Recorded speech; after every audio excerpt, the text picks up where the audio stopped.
So ayun mga kabayang sa bungero, magsasalang na tayo ng ating mga itlog for early bird season. At shoutout nga pala sa gumawa ng ating incubator na si Sir Jojo Castañeda ng SGA Incubator.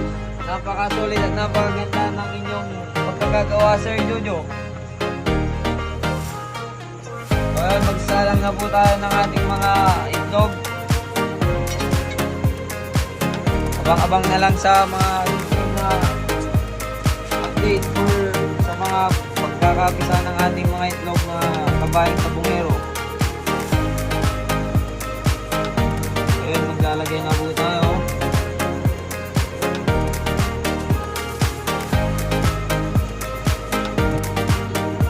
Ngayon, nilalagay na po natin yung ating mga itlog sa ating